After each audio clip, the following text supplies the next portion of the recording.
En algunos casos vamos a tener alucinaciones, ¿no?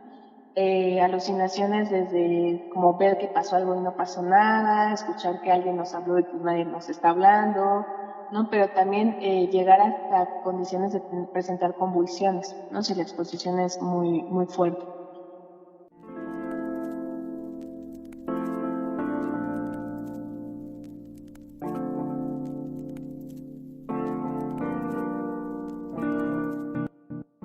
Con el gusto de saludarles, comunidad académica, bienvenidos a la segunda temporada del podcast La Nota Científica en su quinta emisión. Les saluda Gerardo López, creador y productor de este espacio de divulgación. Como cada emisión, agradecemos a nuestros escuchas por estar al pendiente de cada una de las producciones. Y en esta ocasión, iniciamos esta emisión con una experiencia desde la antropología física. Me acompaña la doctora en antropología física, Lorena Paredes. ¿Qué tal, Lorena? Te damos la bienvenida a la Nota Científica. Muchas gracias, Gerardo. Perfecto. Cabe destacar que Lorena es egresada del posgrado en antropología física por la Escuela Nacional de Antropología e Historia, la ENA, y psicóloga por la UNAM. Y nos comparte una plática titulada Mientras el cuerpo aguante, mujeres que trabajan con solventes.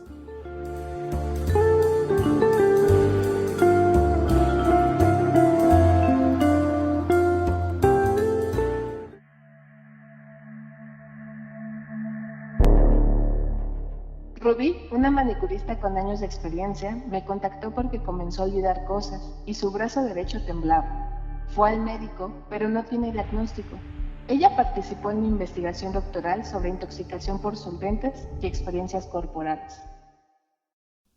Perfecto. Ok, bueno, bastante, bastante explícita esta experiencia.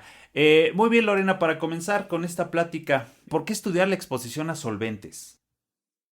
Gracias, Gerardo. Justo la primera introducción a esta entrevista, a esta plática, fue una anécdota, una persona diciendo su experiencia corporal, porque eso es lo que me llevó a estudiar la exposición a solventes. En 1970, en los 80, había un gran interés en la comunidad científica por conocer los efectos que tenía la exposición, ya sea intencional o laboral, a los solventes. Intencional quiere decir que las personas pues inhalan para buscar los efectos psicoactivos y laboral pues de que es parte del espacio, ¿no? Parte de nuestra actividad laboral. Si bien la doctora Barroso Moguel y el biólogo Romero Díaz en 1988, ellos dieron en el punto clave de la importancia de estudiar solventes, ¿no? Van a decir que los efectos van a constituir un mayor problema de la salud pública que va creciendo gravemente a nivel mundial, ¿no? A pesar de esta creciente gravedad, en los 90 se dejó de estudiar, ¿no? Y no es hasta, bueno, hasta pasados los 2000 donde empieza a verse, hay algunas preguntas en algunos laboratorios, en algunos espacios de investigación, pero se ve más como en esta exposición como cuando se consume como droga, ¿no? De forma intencional. Pero ¿qué pasa con los trabajadores, ¿no? ¿Qué pasa cuando ellos empiezan a tener esta parte de la neurotoxicidad? ¿Qué pasa cuando empiezan a tener los síntomas? Y pues empiezo a indagar y veo los casos como Rubí, como Blanca, como diferentes mujeres y hombres que están expuestos a estos solventes día a día y pues empiezan a tener síntomas y no saben qué está pasando. Por eso es importante estudiar los solventes. Ok, considero que este tema pues es muy, digamos, como muy actual, porque bien lo comentas, o sea, ya tiene décadas que se inició con la investigación sobre estos temas, pero sin en cambio creo que no se ha hecho, yo considero que no se ha hecho la reflexión posible, ¿no? Por el cual pues todavía muchos trabajos disponen de ese tipo de sustancias. Bueno, quisiera yo comenzar con esta siguiente pregunta, Lorena. Primero, para que estemos todos con la misma información, platícanos qué es un solvente y cuáles son los más utilizados por los trabajadores a los que tú haces referencia. Si los solventes van a ser sustancias generalmente líquidas que su principal característica es la capacidad de disolver otras sustancias. Entonces, por ejemplo, el thinner se va a utilizar para diluir pinturas, pero también para poder limpiar algunos espacios, ¿no? Porque va a estar, va a destruir la estructura química de las otras sustancias que va a estar disolviendo. Por ejemplo, la acetona, ¿no? Se utiliza para quitar el esmalte de las uñas y también como otro tipo de esmaltes. Y también, bueno, cambia la estructura, ¿no? de la sustancia. Y lo interesante con estas sustancias es de que van a estar en diferentes espacios domésticos e industriales. Los invito a que vayan a su cocina o donde tengan como todos sus, o ahí donde guardan sus cremas, ¿no? Los productos para limpieza y también limpieza personal y observen cuáles van a ser solventes, ¿no? Y leamos las etiquetas, si alguien tiene como un producto que diga peligro, ¿por qué dice peligro, no? Entonces, esta va a ser una de las características importantes de los solventes y también específicamente con las sustancias con las que trabajo, pues van a tener esta otra característica de que van a ser sustancias volátiles. Y esto es importante porque de pronto en algunas experiencias de campo, que les voy a mencionar más adelante, esta nube de solventes, como bien lo mencionan las personas, pues van a estar ahí, ¿no? En el espacio laboral. Algunas de las sustancias que están muy cercanas van a ser quitesmaltes, barnices de uñas, la gasolina, ¿no? El thinner, algunas pinturas, lacas, adhesivos, gomas, muchos productos que se utilizan en los procesos de imprenta, en el curtido de cuero, en todos estos trabajos, ¿no? Que puede ser desde la carpintería, la serigrafía, ser manicuristas, los pintores, ¿no? Como el aguarroas, etcétera, ¿no? Y también otra de las características es de que vamos a, si nosotros estamos, bueno, se ha reportado, ¿no? Si estamos expuestos a más de 6 horas al día trabajando continuamente, vamos a empezar a tener ciertos síntomas en nuestro cuerpo. Muy bien, entonces, por ejemplo, según tu experiencia que has tenido, ¿cuáles son las principales afectaciones a la salud que han tenido este tipo de solventes y qué tanto han dañado, en este caso, pues a las personas?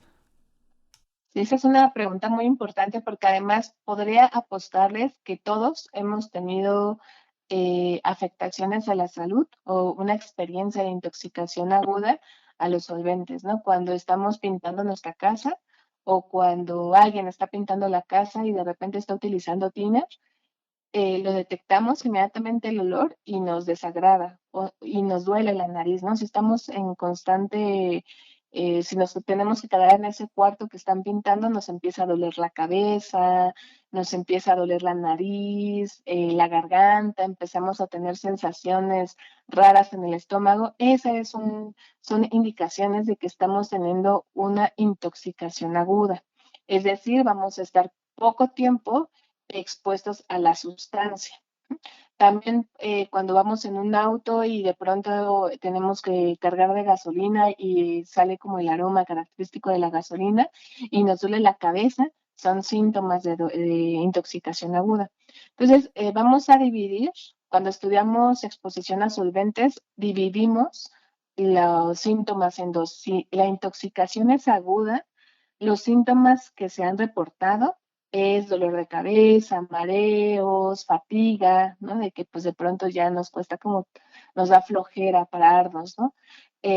Algunas personas reportan tener arritmia cardíaca, o sea, van a estar ahí con el corazón un poco acelerado.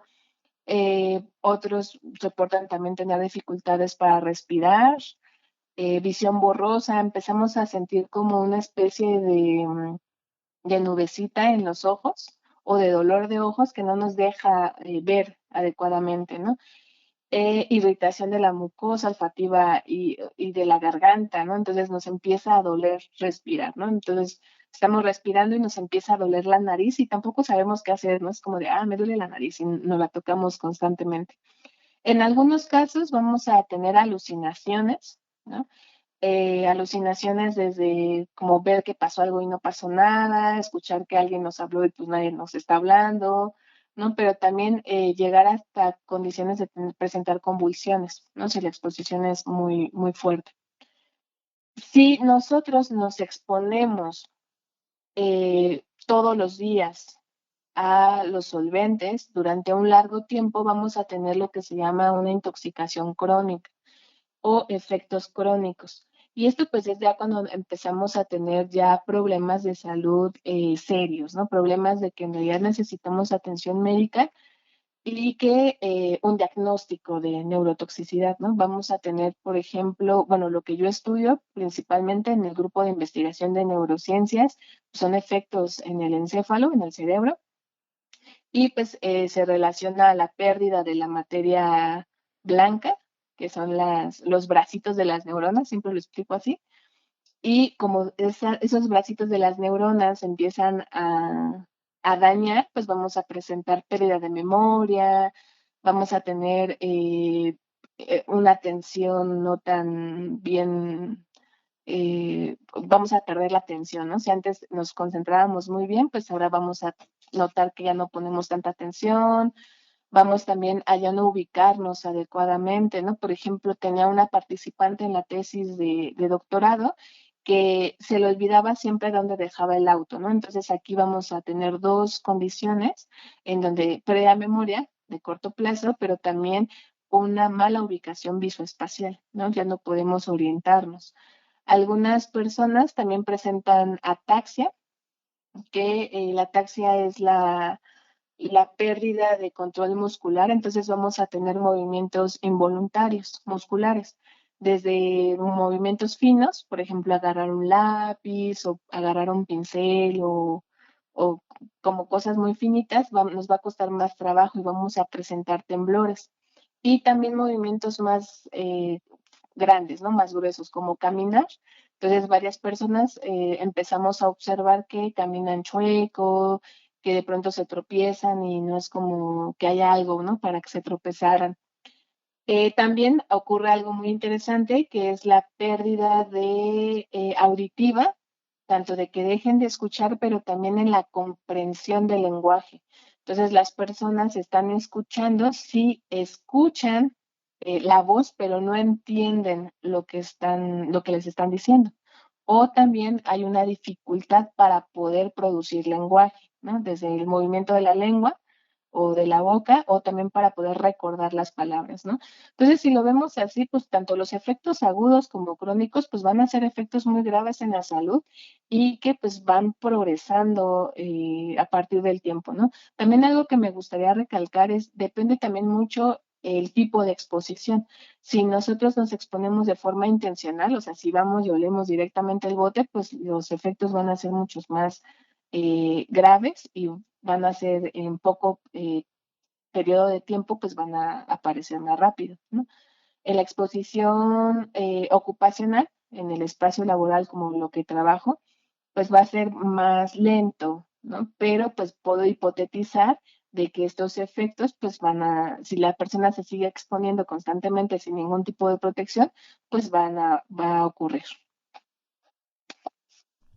Ok, y yo destaco algo que comentaste en un principio.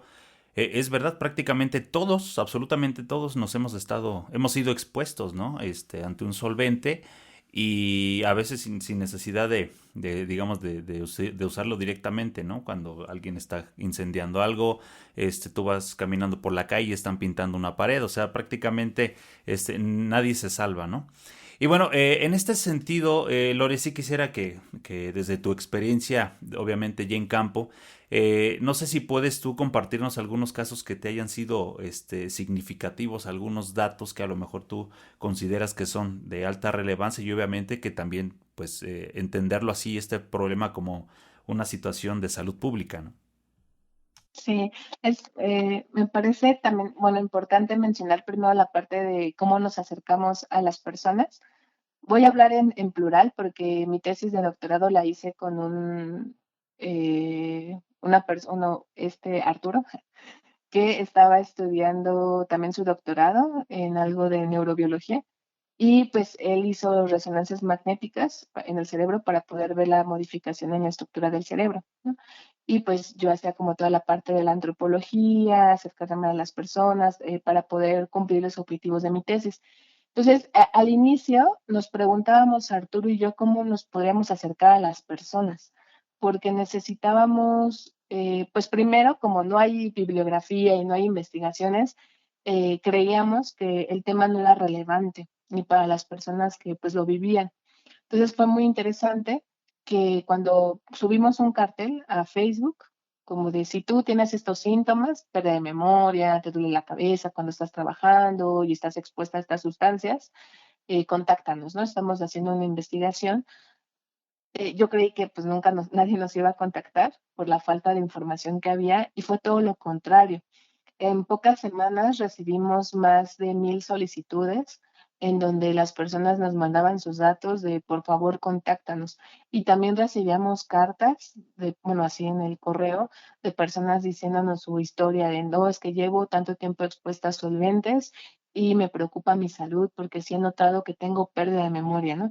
Para mí eso fue significativo y también me puso en un papel de una responsabilidad con el tema porque yo sabía que pues era importante porque pues tenemos afectaciones en la salud, pero además las personas también están experimentando esas afectaciones, están siendo conscientes de las afectaciones y además estaban un poco en la desesperación de yo voy al médico y me dicen como de, ay, no tiene nada, ¿no? Y así nos decían una y otra, ¿no? Porque tuvimos que hablar con todas las personas que nos contactaron primero y pues siempre era la misma historia, ¿no? De no, es que yo voy al doctor y me dicen, no, no tiene nada, ¿no? Pero el dolor y las incomodidades siguen en mi cuerpo, ¿no? ¿Qué voy a hacer?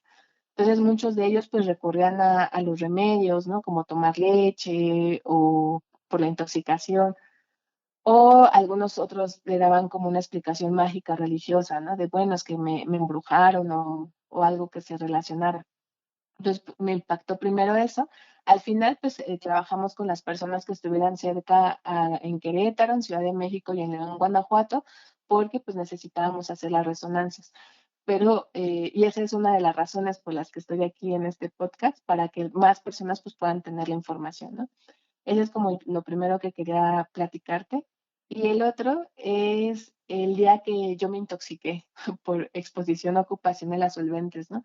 Tomando en cuenta de que pues yo soy antropóloga y mi trabajo es estar en el campo, entrevistando personas, construyendo las etnografías, ¿no? De cómo es que sucede todo la vivencia, la vida cotidiana de la gente, me pareció interesante poder experimentar esta intoxicación laboral, ¿no? Esta intoxicación por solventes.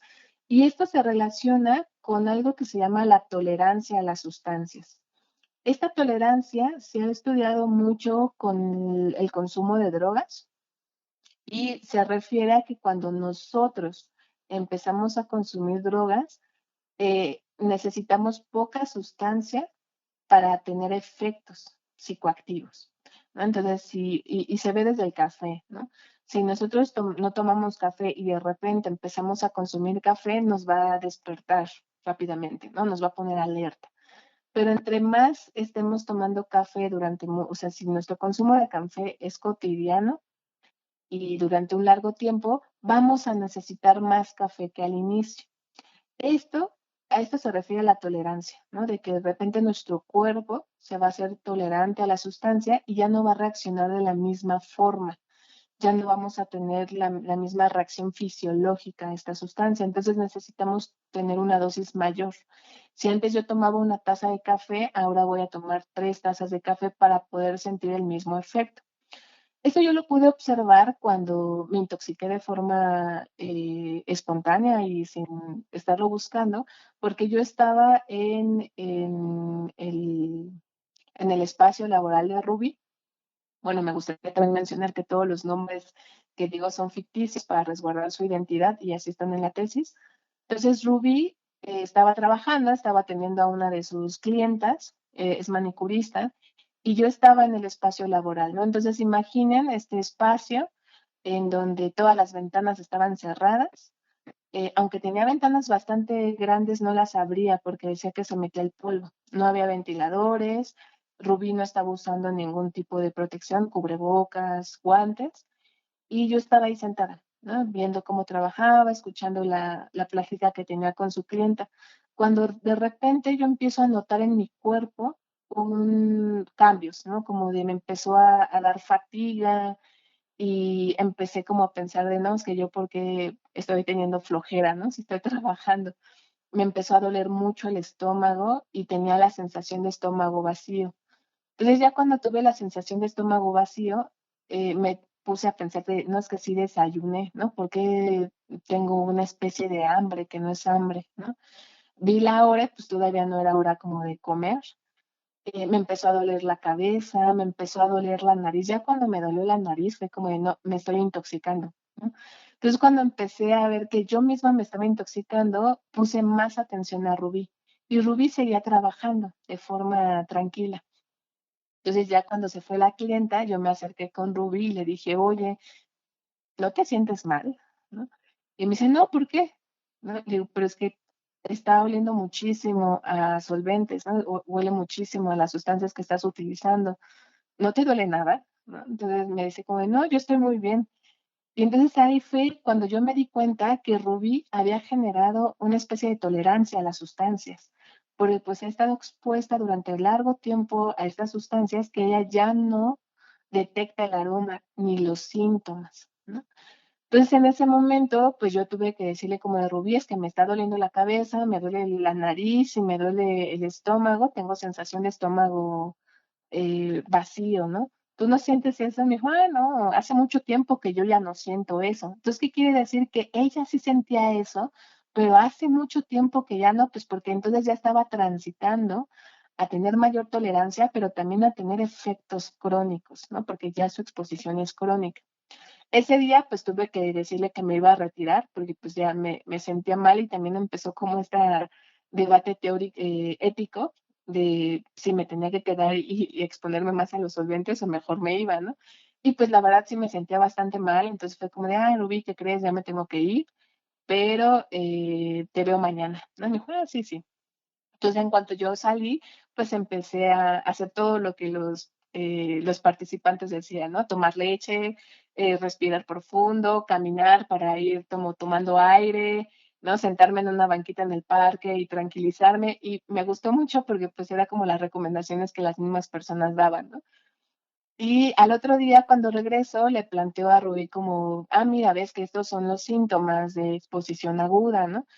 Entonces ella es ya cuando me dice de que pues se está presentando el temblor en el brazo, que ella no se había dado cuenta, pero que también tiene pérdida de memoria y que esta pérdida de memoria le ha traído problemas con los clientes, ¿no? Entonces ahí ya también es cuando yo pues confirmo de que tiene efectos crónicos por la exposición de larga data a los solventes y pues es como una de las experiencias, ¿no? Y bueno, también otra de las experiencias, o una tercera experiencia de campo que les quería plantear era trabajar en contextos de inseguridad, ¿no? Y esto porque pues muchas de las antropólogas que estamos actualmente trabajando en diferentes municipios y estados de México, pues trabajamos en contextos de inseguridad que no se relacionan directamente con el caso de estudio, pero que tenemos que estar ahí, ¿no? Tenemos que estar entrevistando, tenemos que estar haciendo trabajo de campo, tenemos que estar en estos espacios compartidos con pues, los diferentes grupos del crimen organizado. Y esta experiencia me pasó en León, Guanajuato, cuando la primera vez que yo me voy acercando a la piquera, las piqueras son, así se llaman en los espacios donde hacen los zapatos, en Guanajuato, y afuera, justo afuera de la piquera a la que yo visité, había una bolsa negra. Entonces, esta bolsa me dice como, me dicen las participantes, ay, bríncala, ¿no? No pasa nada. Y pues yo la brinqué. Y ya como 5 horas después de estar platicando, de estar viendo cómo hacen zapatos, me dicen, ay, ¿sí viste el embolsado? Entonces, había una persona que había sido, pues, acribillada por el crimen y pues la habían dejado ahí, ¿no?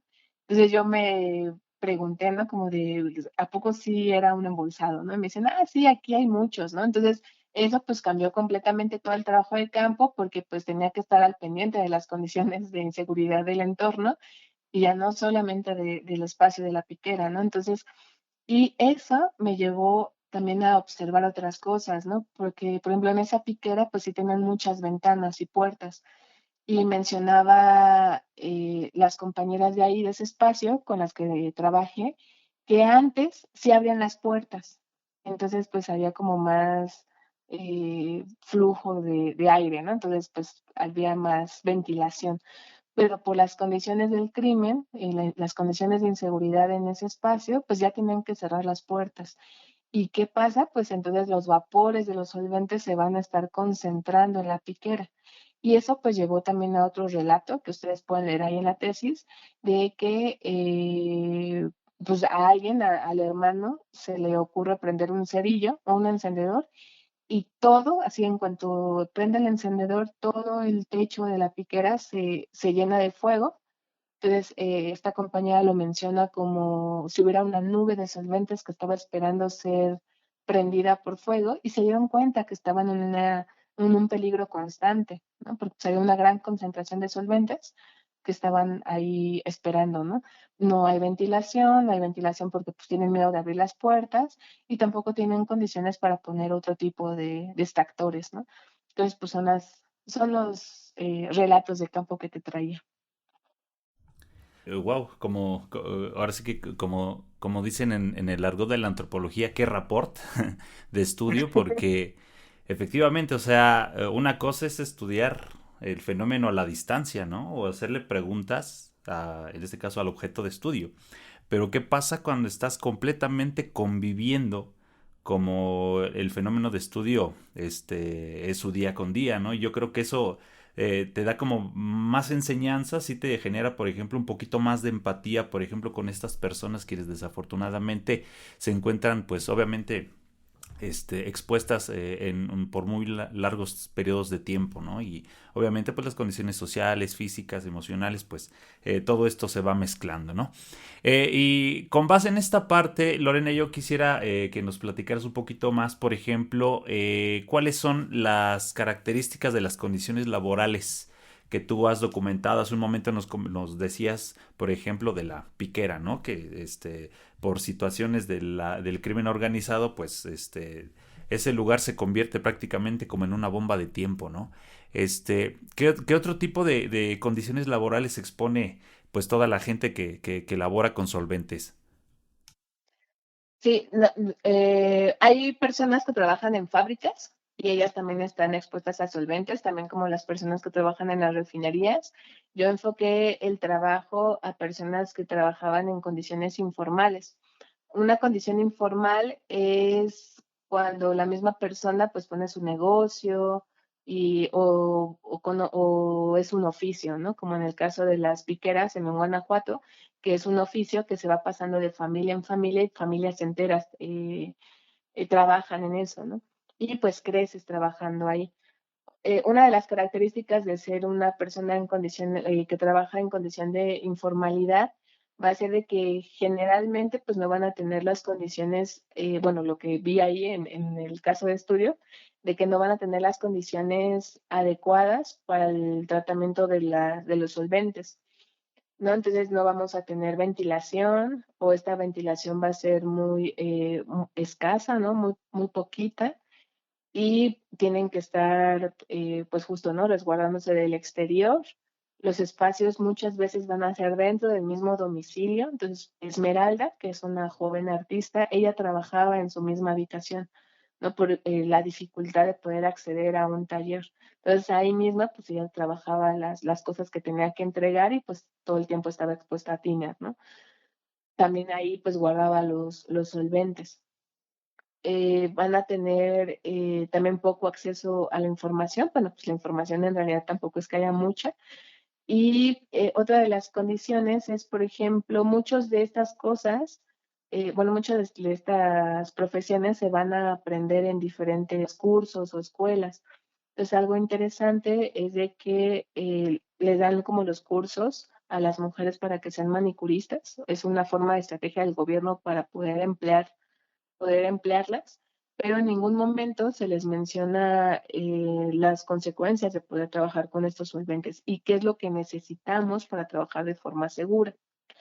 Otra de las características va a ser que van a tener que trabajar un largo tiempo para poder pues sacar como el dinero del día y van a tener un uso muy limitado, o sea, sí lo usan algunas personas de mascarillas, de guantes, ¿no? Había un señor que estaba en Guanajuato, él hacía sombreros, igual con piel, entonces todo el tiempo tenía que estar metiendo las manos en los solventes para poder curtir la piel.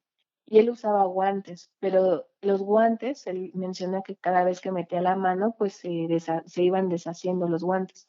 Entonces metía la mano, corté la piel y seguía trabajando, ¿no? A lo largo de la jornada laboral, pues este guante se empezaba a deshacer y a él no le convenía comprar tantos guantes, ¿no? Entonces dijo, ah, pues mejor sin guantes, ¿no? Meto la mano directamente. Y los solventes también son absorbidos a través de la piel, ¿no? Entonces, ¿eso qué nos hace? Pues vamos a tener problemas, vamos a tener una intoxicación crónica más rápida porque ya no solamente va a ser por respiratorias, ¿no? Sino ahora también ya absorbidas por piel. Y el señor pues presentaba problemas de resequedad, tenía granitos, o sea, tenía como varios problemas en la piel, pero nunca lo asoció a la exposición a solventes. Entonces son como las principales características de los espacios laborales. Yo espero que esta plática sirva en primer momento para una reflexión, que es lo que buscamos, y en un segundo momento también creo que es un tema que así como lo comentas, está completamente invisibilizado. Desconozco si existan, por ejemplo, políticas públicas sobre este tipo para disminuir este tipo de percances por obviamente a causa del uso de solventes. Sería interesante, ¿no? Que no sé si existan políticas públicas de salud. Más adelante, probablemente pues me comentes algo sobre esto. Vamos a una parte que yo considero medular, Lorena, y sí creo que pudiésemos hacer aquí como esos matices, ¿no? Desde una perspectiva de género, ¿qué diferencias identificaste entre hombres y mujeres en un lugar, en su lugar de trabajo, ¿no? Y a partir de aquí, ¿qué problemáticas van surgiendo de cada uno? Gracias, Gerardo. Voy a retomar lo que me decías de las políticas para después como cerrar con la parte de género, porque pues no hay ningún tipo de política pública y eso yo lo detecté desde que empecé a trabajar en la maestría con exposición intencional. Yo en la maestría trabajé con personas que viven en la Ciudad de México en situación de calle y que consumen solventes de forma intencional, en la conocida MONA, ¿no? Cuando yo empecé a trabajar esto, pues yo consideraba los solventes, la mona, el consumo de este limpiador para tubería de PVC como una droga. Entonces me acerqué a los espacios de política pública, en los espacios donde se hace políticas para las drogas, y siempre me preguntaban, ¿no? Como de, ¿y tú qué haces aquí si la mona no es una droga, ¿no? Entonces, a mí me parecía sorprendente de que las personas expertas en políticas públicas en torno al tema de drogas no consideraran los solventes o la mona como una droga, ¿no? A pesar de que hay cientos de personas que consumen esa droga en nuestro país, cientos de personas que la están consumiendo en la ciudad, ¿no? Cientos de personas que cada vez empiezan a consumir más solventes y que además es un problema de salud pública, ¿no? Además vamos a tener graves consecuencias en la salud y que no hay ningún tipo de información, ¿no? Tenemos información en torno al uso de marihuana, en torno al uso de cocaína, pero no de los solventes. Entonces ahí me pareció interesante de que pues los mismos que se encargan de las políticas en drogas no consideran los solventes, o en este caso limpiador para tuberías de PVC, como una droga, ¿no? A pesar de que la gente que lo consume, pues sí, lo está considerando una droga, ¿no? Tiene efectos psicoactivos, los relaja, tienen alucinaciones, etcétera, ¿no? Entonces, lo mismo, o sea, si de por sí cuando algunas personas empiezan a hacer encuestas de, ah, bueno, sí hay que hablar de la mona, ¿no? Hay ahí una importante estrategia en Iztapalapa, donde uno de mis, bueno, grupos de personas que conozco, amigas cercanas, pues empiezan a dar información sobre los solventes, ¿no? Pero hace algunos años eso no se daba, ¿no? Entonces, pues, si estamos hablando de este problema que es muy visible, que es el consumo de solventes en la calle, cuando hablamos de una exposición ocupacional, es aún muchísimo más invisibilizado, ¿no? Va a haber algunos datos que nos van a estar mencionando sobre el problema médico, el problema en salud, de enfermedades relacionadas a la intoxicación por uso de solventes en el trabajo. Pero estos datos van a ser recabados por la Secretaría del Trabajo y nos van a decir que para el 2015 hay 1,259 casos. Y solamente hay datos reportados hasta el 2016, ¿no? Que son 1,290 casos. Pero son reportados como enfermedades relacionadas con intoxicación para el uso de trabajo. Pero yo lo contrasto con la experiencia en campo, donde las personas me decían como los médicos no saben qué tengo. Entonces, si los médicos no saben qué tienen, ¿cómo van a reportar que es una enfermedad relacionada con la intoxicación? Entonces yo aquí planteo de que pues hay más casos de los que son reportados.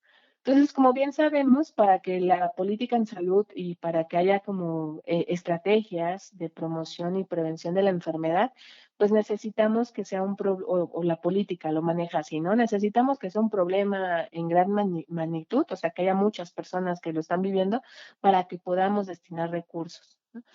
Pero esto no es de que no haya personas que tengan esta enfermedad, bueno, estos problemas, ¿no? Asociados a la exposición a solventes, sino que más bien posiblemente no llegan a ser reportados. Una de las características de ser trabajador informal es de que tampoco se tiene acceso a servicios médicos de salud como servicios del IMSS o el ISSSTE, ¿no? Entonces, ¿qué hacemos? Pues nos acercamos a los consultorios de farmacia, a los consultorios que pues son más baratos, ¿no? También y que podemos acceder de forma rápida. Claramente las personas, o sea, los médicos que están en los consultorios de farmacia, pues no van a decir, ay, esta es una persona que tiene una enfermedad relacionada a la intoxicación por el uso de solventes, la voy a reportar a la Secretaría del Trabajo, ¿no? Pues nada más van a salir ahí los que están en el IMSS o en el ISSSTE y que seguramente son personas que trabajan en refinerías o en fábricas, ¿no? Entonces, pues sí, no hay ningún tipo de política. Ahora sí, entrando a la pregunta que me hacías desde la perspectiva de género, las diferencias entre las jornadas laborales de hombres y mujeres y qué problemáticas. El estudio completo, todo el trabajo que hicimos es de hombres y mujeres, pero mi tesis específicamente solamente va a ser de mujeres. ¿Por qué? Porque me di cuenta de tres variables importantes. Primero, esta parte de la autoexplotación, ¿no? Así lo denominé, porque me daba cuenta que las mujeres, al cumplir esta meta, yo le llamo la mentira del neoliberalismo, de que te va a decir como de tú tienes que ser líder, tienes que ser empoderada, ¿no? Tú sola puedes, tienes que salir adelante, hay que ser fuertes, ¿no? Entonces, al venderte esta mentira de que pues tienes que trabajar un montón para poder ser autónoma, vamos a entrar en un proceso de autoexplotación. Entonces lo veíamos, por ejemplo, con Alejandrita, que trabajaba todo el tiempo, mucho, mucho, mucho, mucho, ¿no?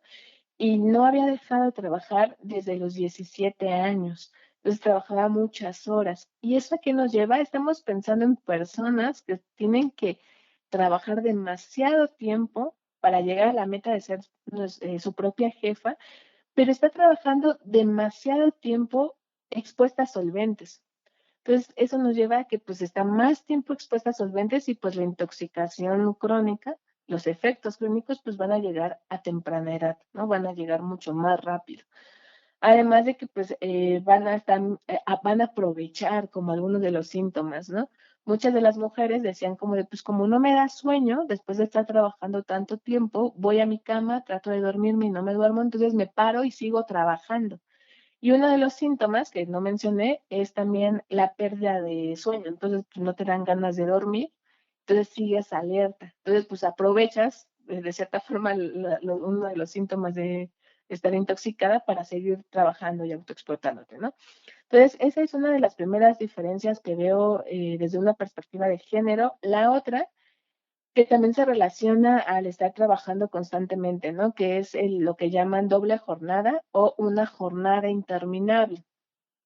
Las mujeres, como bien se sabe, pues además de realizar los labores, el trabajo, se tiene trabajo en el hogar, ¿no? Y trabajo de cuidadoras. Entonces tienen que terminar de trabajar, van a casa y siguen como trabajando en las labores del hogar, cuidando a los hijos, cuidando a alguna persona que no se pueda hablar por sí misma, y así va a ser, ¿no? En este caso va a ser particularmente interesante porque en el caso de los hombres, pues dejan de trabajar en su espacio laboral, llegan a su casa y dejan de estar expuestos a solventes, a menos que tengan su espacio en la casa, ¿no? En el caso de las mujeres, es mucho más probable que ellas adapten un espacio de la casa para poder trabajar ahí con los solventes. Entonces, ya sea su sala, su comedor o su propia habitación. ¿Por qué? Porque así nos ahorramos el tiempo de traslado. Entonces, si yo me puedo hacer media hora de mi casa a mi espacio laboral, pues mejor lo pongo en mi casa y así me ahorro esa media hora, la cual la puedo ocupar para trabajar más o para atender a mis hijos o para hacer cualquier cosa en el hogar. Entonces, muchas de las mujeres también mencionaban que lo iban intercalando, ¿no? Me levanto temprano, trabajo en la serigrafía, saco algunas cosas que tengo que entregar, regreso, preparo a mis hijos para llevarlos a la escuela, los dejo en la escuela, regreso, me pongo a trabajar otro ratito y mientras estoy trabajando también estoy calentando los alimentos o preparando la comida. Llegan de la escuela o los voy a recoger y ya les doy de comer, ¿no? Entonces todo el tiempo van como intercalando el trabajo, pero eso también nos lleva a otra problemática, que es la misma intoxicación o los mismos vapores de los solventes, pues van a estar en el espacio de la casa, ¿no? Ya lo mencionaba hace rato en el caso de Esmeralda, que pues ella va a trabajar en su habitación. Entonces sigue trabajando hasta altas horas de la noche y se va a dormir inmediatamente de que termina de trabajar. Y pues sigue, o sea, se está secando ahí la pintura y pues sigue expuesta a los solventes, ¿no? Se levanta y sigue trabajando. Entonces, esta exposición nunca va a terminar, ¿no? Y esa es una de las problemáticas también. Le llamo la exposición interminable a los solventes, ¿no?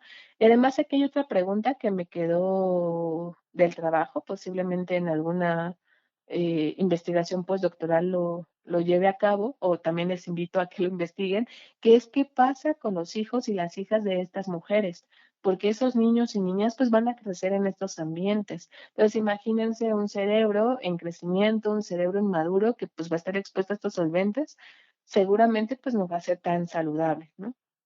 Y la otra pues va a ser la violencia de género, que se va a ver desde una violencia estructural, en donde contaban mucho de las mujeres, de ellas sí querían un espacio fuera de casa, pero cuando fueron a pedir préstamos o como algo para poderlos solventar, les decían como de no, porque eres mujer, ¿no? Las mujeres no tienen que poner negocios. Entonces, esas fueron como las experiencias que tuvieron algunas manicuristas que no podían acceder a los préstamos, ¿no? Pero también en el caso, por ejemplo, de Alejandrita, que pues, logró tener su local después de trabajar muchos años en su casa, porque se dio cuenta que estaba intoxicada interminable, estaba expuesta interminablemente a estos solventes, ya por fin puede estar en su local y los clientes muchas veces se negaban a comprarle porque era la jefa, porque una mujer estaba a cargo, ¿no? Y a mí me tocó verlo cuando estaba ahí con ella trabajando, que de repente llegaban, preguntaban como por los precios y de pronto le decían como de, bueno, quiero ver al patrón para negociar, ¿no?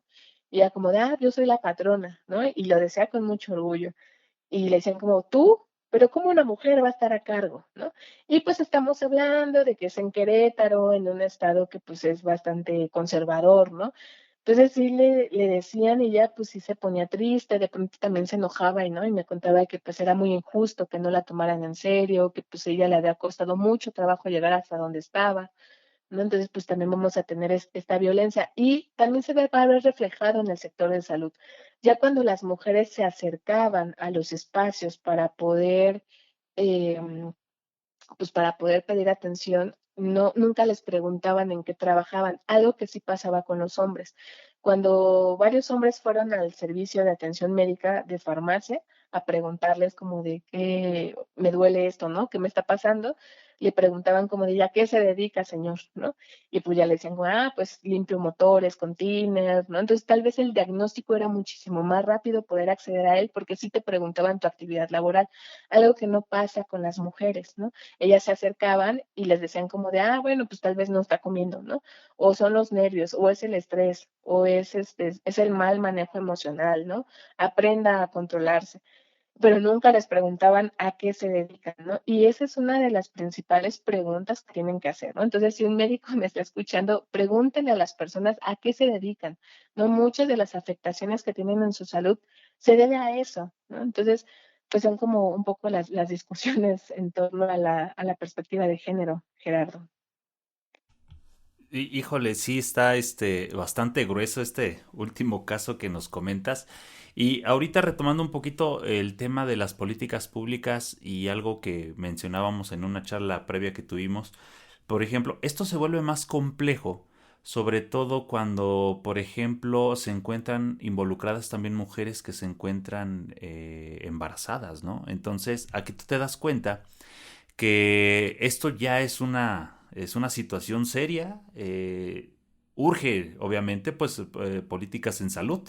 Dejar de invisibilizar esto que probablemente hasta por prejuicios, ¿no? No son, digamos, vistos a la luz, ¿no? Por el hecho de que no usa solventes, pues son gente en calidad de calle y tú sabes que la Ujú. gente en calidad de calle son invisibles para todos.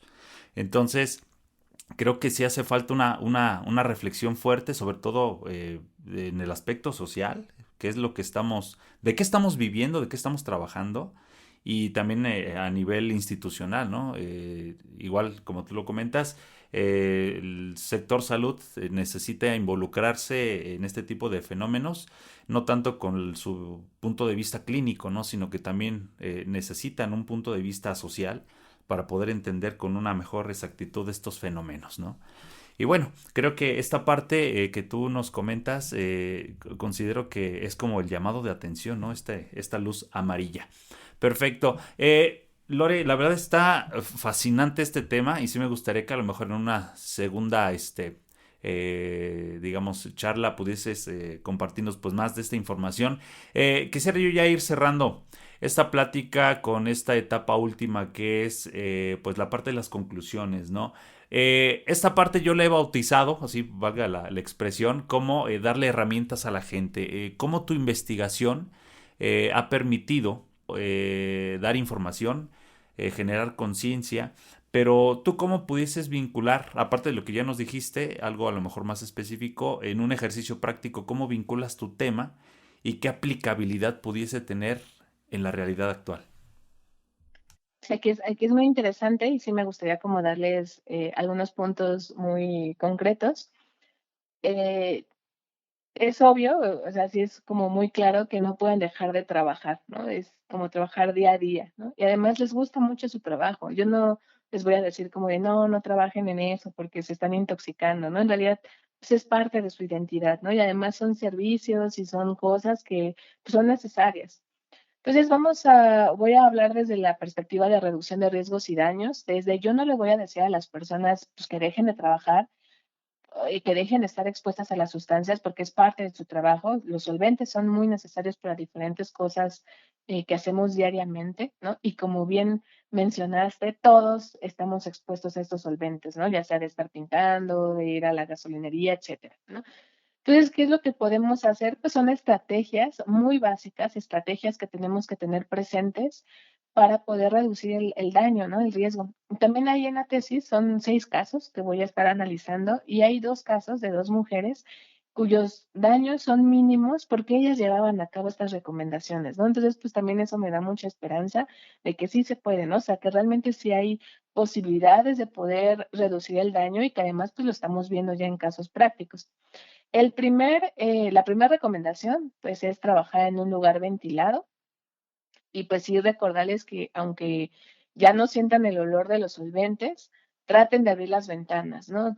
Podríamos estarnos frente a un caso de tolerancia a la sustancia, ¿no? Entonces, aunque ya no sientan el olor, aunque crean que este solvente ya no huele tanto, le pueden preguntar a las personas a su alrededor, ¿no? Como de, ¿está oliendo algo muy fuerte?, ¿no?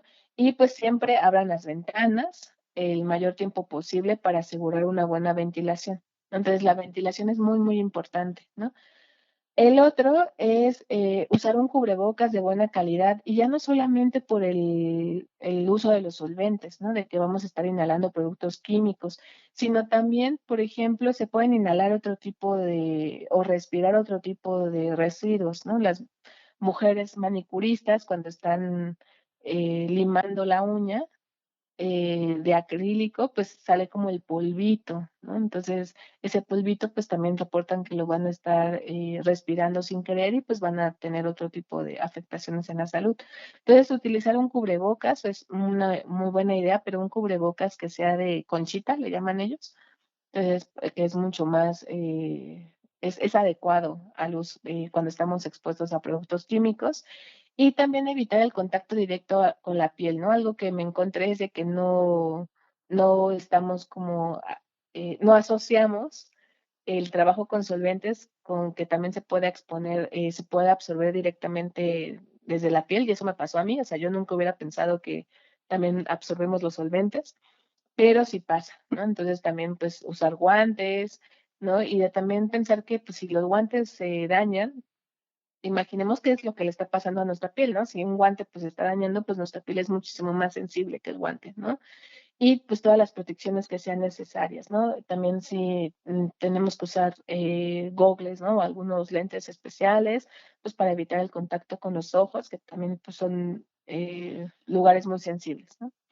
La tercera recomendación, y esto va como para todas las personas, aunque no estén trabajando con solventes, sea desayunar. Desayunar es una de las estrategias más importantes para resguardar nuestra salud, ¿no? Necesitamos darle combustible a nuestro cuerpo y pues qué mejor que sea con una dieta equilibrada, ¿no? Y comer bien. Y uno de las recomendaciones directas a las personas que están trabajando con solventes es de que no coman o eviten comer dentro de su espacio de trabajo, porque muchas de las veces te dicen como de, bueno, es que tengo tanto trabajo que tengo que comer al mismo tiempo en el que estoy trabajando, ¿no? Entonces, casi, casi como que con una mano estoy pintando y con la otra mano estoy comiendo. O muchas de las personas reportaban que no se lavaban las manos para ir a comer, ¿no?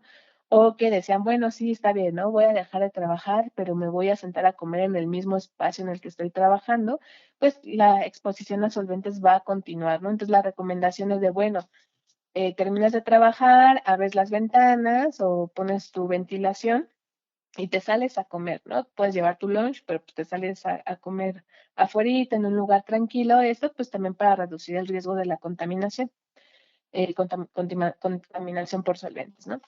La otra es tomar descansos regulares. Entonces ahí ustedes les van midiendo como si es cada vez que termino una clienta, cuando son manicuristas, de bueno, entonces dejar un espacio entre cliente y clienta para pararse, para asomarse tantito a la calle, tomar aire y después ya regresar al local, ¿no? Así también nos damos tiempo a que pueda como pasar pues se pueda ventilar el espacio. Una de las mujeres que tenía mejores estrategias de autocuidado en la tesis es porque iba intercalando las profesiones, ¿no? Ella es psicóloga, pero también es manicurista, entonces atendía a una clienta y la siguiente era una consultante en terapia, ¿no? Entonces se cambiaba de espacio para ir a su espacio de terapia y después salía de terapia y se iba a su espacio para poner uñas, ¿no? Entonces en ese traslado, que son menos de 100 metros, pues cambiaba de espacio, respiraba y eso hizo que sus síntomas no fueran, pues no se presentaran, ¿no? Entonces tomen descansos entre cliente y clienta. Si son serigrafistas, carpinteras, si están, son pintoras o trabajan como en gasolinerías, en refinerías, tomen descansos. Estos descansos pueden ser cada 2 horas y el objetivo es de que respiren otro aire, ¿no? Entonces pueden ir al baño, pueden asomarse por la ventana, pero que sí sea frecuente. Y el quinto, que este es muy, muy importante, es no fumar ni usen velas o prendan encendedores en el espacio de trabajo. La familia de la piquera tuvo mucha suerte de que pues no hubiera ninguna persona o que no se quemara toda la piquera, ¿no? Del ejemplo que les platiqué, pero pues estos vapores de los solventes pues van a estar ahí, ¿no? Entonces pues mejor hay que evitar cualquier tipo de fuente de fuego para que no se pueda como, pues no evitar los incendios, ¿no? Y pues ya estas 5 recomendaciones que les traigo, pues son, espero que ayude a reducir la exposición a solventes y también pues nos va a ayudar a crear un ambiente de trabajo más seguro y saludable para que puedan dedicarse a lo que, a lo que les gusta dedicarse durante más tiempo, ¿no? Aquí me gustaría comentar por qué este episodio se llama Hasta que el cuerpo aguante, porque es una de las frases que me dijo una trabajadora, que yo le pregunté, y pues hasta cuánto tiempo vas a trabajar, ¿no? En tu vida. Y ella sí presentaba muchos síntomas asociados a exposición de larga data, ¿no? A efectos crónicos. Y pues ella voltea, se me queda viendo y me dice, pues hasta que mi cuerpo aguante, ¿no? Voy a estar aquí. Y pues eso también me deja pensando de que pues podemos hacer cosas para poder cuidarnos y seguir haciendo lo que nos gusta. Muy bien.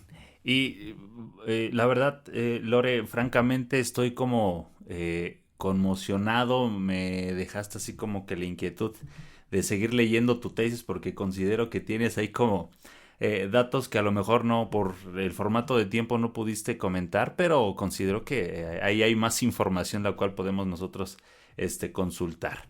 Eh, Muy bien, Lorena, ya para ir cerrando esta plática que la verdad ha estado bastante interesante y no sé, yo me quedo así con ese sabor de reflexión. ¿Nos pudieses hacer algunas recomendaciones de bibliografía, o algunos materiales audiovisuales a la cual tú hayas tenido acceso? Sobre todo porque tú en un momento nos decías que hay muy poca, digamos, hay pocos estudios sobre estas temáticas y si lograste tú encontrar algunos, ¿nos pudieses recomendar alguno? Sí, claro. Bueno, pues me voy a ver como muy de hablar de mí misma, pero pues me gustaría recomendarles primero pues mi tesis de doctorado, que se las voy a dejar, y también la tesis de maestría. Mi tesis de maestría se titula Libertad en Tolueno, ¿no? En donde voy a desglosar toda la información en torno a la exposición intencional o el consumo de sustancias psicoactivas, sustancias inhalables psicoactivas en situación de calle, específicamente en mujeres. Doctorado que es neuroantropología y la experiencia corporal de mujeres que trabajan con solventes. También las tesis de mis compañeros, que ahí se las voy a dejar en un link. Y hay un libro que escribió mi tutor, que ese pues tiene más un formato de divulgación científica, que se llama Inhala Profundo Freddy. Entonces, sé valiente. Entonces, justo pues Freddy va a ser le digo yo que es mi maestro de calle. Él vivió muchos años en la calle, ahorita ya no vive en la calle, es educador callejero. Y pues él va a tener como estas experiencias y recomendaciones muy directas de qué pasa cuando estamos consumiendo solventes, ¿no? Entonces, el libro se llama Inhala Profundo Freddy, sé valiente, de calle, drogas y libertad. Y el autor es Roberto Mercadillo Caballero y Eduardo Cabrera, ¿no? Que es Freddy. De todas formas, pues ahí les dejo los links en la descripción de este episodio. Sí, Lorena, la verdad, esto nos va a llevar a generar una red académica más amplia. ¿Será posible que nos puedas regalar tus redes sociales, algún correo electrónico o un canal de comunicación para quien guste a lo mejor contactarse contigo y obtener un poquito más de información? Sí, bueno, también tengo un colectivo que se llama Psicocalle Colectivo, es Psicocalle como psicólogo, PS Psicocalle Colectivo. Ahí empezamos a llevar información sobre uso de solventes a las personas que viven en la calle y que los consumen. Entonces ahí también, tanto en Facebook como en Instagram, pues subimos información constantemente de cuáles son los efectos de consumir solventes, etcétera. En ese mismo espacio tenemos algunas charlas grabadas que hemos dado sobre pláticas de qué pasa cuando consume solventes, etcétera. Y mis redes personales es en Instagram, así Lorena-Emilia-Paredes. Entonces ahí pueden contactarme si quieren como más información, también si quieren como hacer divulgación del tema o como algunas preguntas de los estudiantes, pues ahí me contactan. Perfecto. Y bueno, comunidad, hemos llegado al final de esta charla. En verdad, muchísimas gracias por esta nueva experiencia académica, Lauren. Estamos encantados de que nos acompañes en esta charla.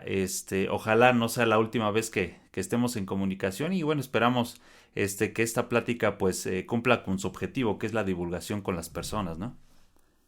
Sí, así es. Y, pues, muchas gracias por invitarme. Realmente em, yo siempre espero que estas investigaciones pues lleguen a más personas. También creo mucho en la organización comunitaria y en la importancia de pasar la voz. Y pues justo este es un ejercicio de empezar como a llevar la información a todas partes, ¿no?